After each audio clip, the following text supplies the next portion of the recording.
Composition of detritus, यानी detritus जो है वो किस चीज से बना हुआ है, इसकी जो कंपोजिशन होती है वो डिसाइड करेगी यहां पे। अब डेट्रिटस की कंपोजिशन क्या हो सकती है? If the detritus rich,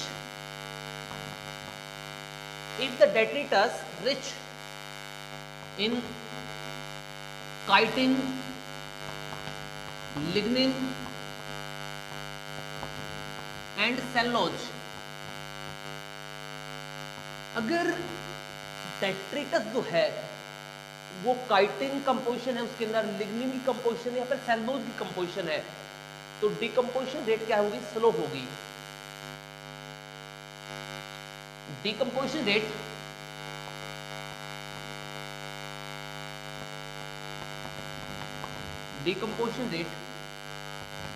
is slow. तो ऐसे केस में क्या रहेगी? अगर डेट्रिटस में ये क्वेश्चन आ चुका है जो मैं आपको अभी बता रहा हूं, ये 12th में सीबीएसई के अंदर आया था कि काइटिन, लिग्निन और सेलुलोज अगर इनसे रिच कंटेंट होगा डेट्रिटस में, तो जो रेट होगी वो क्या रहेगी? स्लो रहेगी डिकम्पोजिशन की। और अगर वो सुगर और नाइट्रोजन सोलुबल मॉलिक्यूल से बना हुआ है, if the detritus has nitrogen and soluble sugars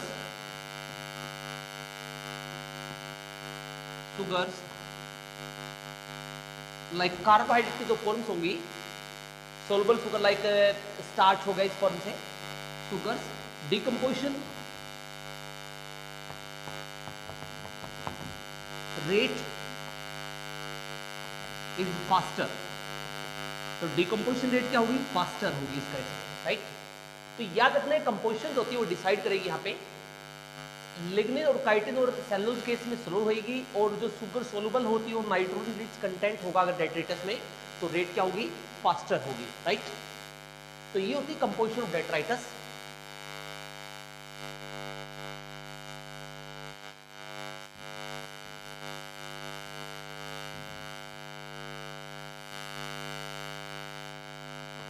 number second होता है टेम्परेचर।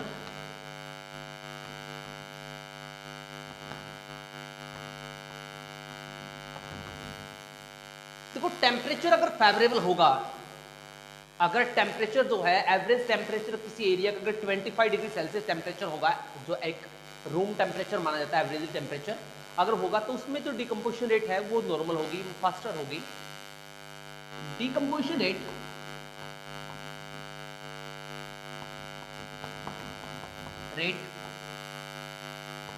is faster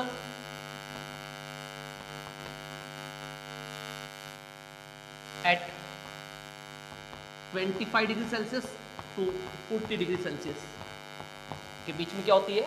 फास्टर होती है।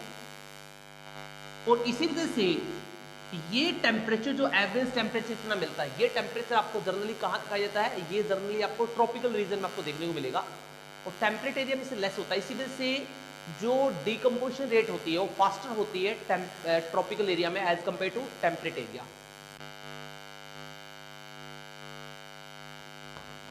This temperature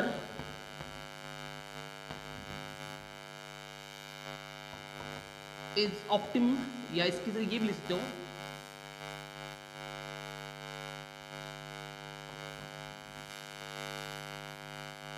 so tropical region has faster decomposition rate,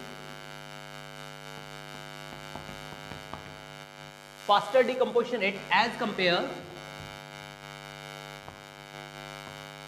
to temperate। अब यहां पे आपको रीजन पता चल गया होगा, क्योंकि क्या होता है ट्रॉपिकल रीजन में ऑप्टिमम टेम्परेचर मिलेगा 25 से 40 डिग्री तक, ये एवरेजली प्रेजेंट होता है। बट टेम्परेट रीजन होता है, सॉरी, जो एज कंपेयर टू टेम्परेट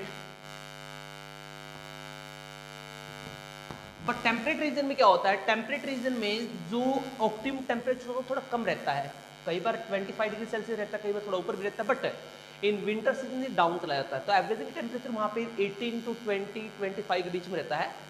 तो इसी वजह से वहाँ पे डिकम्पोजिशन रेट क्या होती है, स्लो होती है, राइट। तो ये टेम्परेचर भी यहाँ पे डिसाइड करता है। And the third factor is the moisture.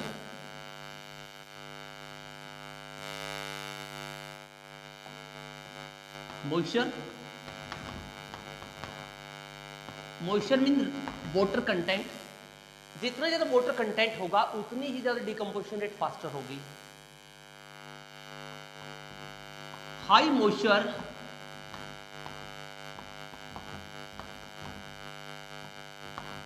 Water level,